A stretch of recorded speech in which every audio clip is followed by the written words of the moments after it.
সপ্তম শ্রেণীর সকল ছাত্রছাত্রীকে জানাই আমাদের চ্যানেলে স্বাগত। পরিবেশ ও বিজ্ঞান বিষয়ের ওপর জানুয়ারি মাসের মডেল অ্যাক্টিভিটি টাস্কের প্রশ্নগুলির উত্তর নিয়ে আজকের এই ভিডিওতে আমি আলোচনা করব। তোমরা সকলেই আশা করি স্কুল থেকে এই প্রশ্নগুলি ইতিমধ্যে পেয়ে গেছো। মোট 20 নম্বরের প্রশ্ন দেওয়া রয়েছে। মনোযোগ সহকারে ভিডিওটি দেখতে থাকো। চ্যানেলে নতুন হলে চ্যানেলটিকে অবশ্যই সাবস্ক্রাইব করে দিও।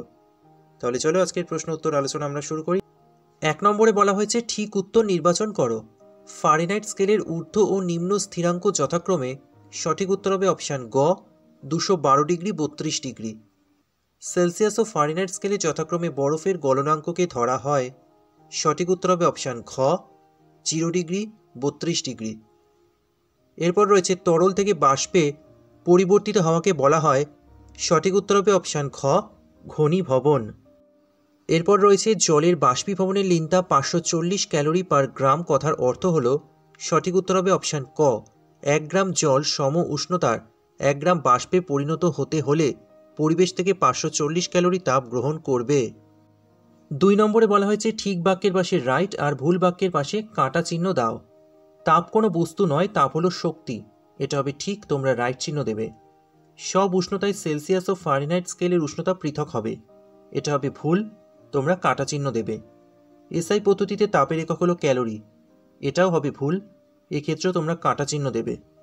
সেলসিয়াস ও ফারেনহাইট স্কেলের নিম্ন স্থিরাঙ্কের মান আলাদা হলেও তা একই ভৌত ঘটনার সাপেক্ষে ধরা হয়েছে। এটা হবে ঠিক, এক্ষেত্রে তোমরা রাইট চিহ্ন দেবে। এরপর 3 নম্বরে বলা হয়েছে একটি বা দুটি বাক্যে উত্তর দাও। প্রথম প্রশ্ন, কোনো থার্মোমিটার কুণ্ডে একটি ভিজে কাপড় জড়ালে থার্মোমিটারের পাঠ কমে যায় কেন? উত্তর হবে কোনো থার্মোমিটারের কুণ্ডে একটি ভিজে কাপড় জড়ালে থার্মোমিটারের গায়ের উষ্ণতা কমে যায়। ফলে কুণ্ডের মধ্যে থাকা পারদের আয়তন কমে এবং থার্মোমিটারের পাঠ কমে যায়। পরের প্রশ্ন, গরমকালে মাটির কলসির জল ঠান্ডা থাকে কেন? উত্তর হবে মাটির কলসির গায়ে অসংখ্য ছোট ছোট ছিদ্র থাকে। জলকণা ওই ছিদ্রপথে কলসির বাইরে বেরিয়ে আসে এবং বাষ্পীভূত হয়। বাষ্পীভবনের জন্য প্রয়োজনীয় লিনতাপ কলসি এবং কলসির জল থেকে গৃহীত হয়। ফলে কলসির জল ঠান্ডা হয়ে যায়। পরের প্রশ্ন, মাটির চেয়ে জলের আপেক্ষিক তাপের মান বেশি। একটি নির্দিষ্ট পরিমাণের জল ও মাটিতে সম পরিমাণ তাপ দিলে কোনটির উষ্ণতা বেশি হবে? ধরে নাও দুটি ক্ষেত্রেই প্রাথমিক উষ্ণতা একই আছে। উত্তর হবে আমরা জানি দুটি ভিন্ন বস্তুতে সমান পরিমাণ তাপ দিলে যে বস্তুর আপেক্ষিক তাপ বেশি সেই বস্তুর উষ্ণতা বৃদ্ধি অন্য বস্তুর তুলনায় কম হয়। যেহেতু জলের আপেক্ষিক তাপ মাটির আপেক্ষিক তাপের তুলনায় অনেক বেশি, তাই নির্দিষ্ট পরিমাণ জল ও মাটিতে সম পরিমাণ তাপ দিলে জলের তুলনায় মাটির উষ্ণতা বেশি হবে। এরপর 4 নম্বরে বলা হয়েছে 3-4টি বাক্যে উত্তর দাও। প্রথম প্রশ্ন রয়েছে -40 ডিগ্রি ফারেনহাইট কত ডিগ্রি সেলসিয়াসের সঙ্গে সমান তা নির্ণয় করো। দেখো, একটা ফর্মুলা রয়েছে সেলসিয়াস স্কেলের সঙ্গে ফারেনহাইট স্কেলের সম্পর্ক নির্ণয়ের ফর্মুলা। সেটা হচ্ছে C/5 = F-32/9। এখানে C হচ্ছে সেলসিয়াস স্কেলের তাপমাত্রা এবং F হচ্ছে ফারেনহাইট স্কেলের তাপমাত্রা। এখানে ফারেনহাইট স্কেলের তাপমাত্রা বলে দিয়েছে -40 ডিগ্রি। তাহলে F এর জায়গায় আমরা -40 লিখতে পারি।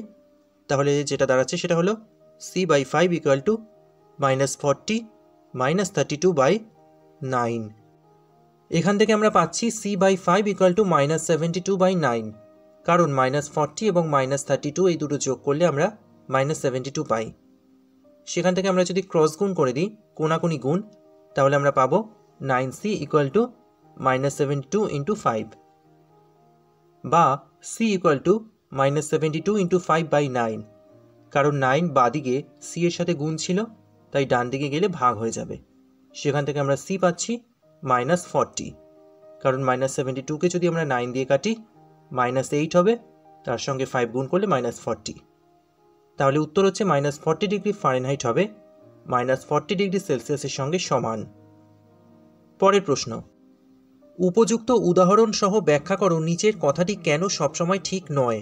কোনো পদার্থে তাপ প্রয়োগ করলে সবসময় তার উষ্ণতা বৃদ্ধি পাবে। উত্তরটা দেখে নাও। 0 ডিগ্রি সেলসিয়াস উষ্ণতার এক টুকরো বরফকে ঘরের উষ্ণতায় অর্থাৎ 25 ডিগ্রি সেলসিয়াস উষ্ণতায় একটি গ্লাসে রেখে দিলে কিছুক্ষণ পর দেখা যাবে গ্লাস কিছু তাপ হারিয়েছে। সেই তাপ গ্রহণ করে বরফ গলে জলে পরিণত হয়েছে। গলনের সময় থার্মোমিটার দিয়ে উষ্ণতা পরিমাপ করলে দেখা যাবে বরফের উষ্ণতা 0 ডিগ্রি সেলসিয়াস রয়েছে। অর্থাৎ তাপ গ্রহণ করার সময় বরফের উষ্ণতার কোনো পরিবর্তন হয়নি। অর্থাৎ এর দ্বারা প্রমাণিত হয় কোনো পদার্থ তাপ প্রয়োগ করলে সবসময় তার উষ্ণতা বৃদ্ধি পাবে।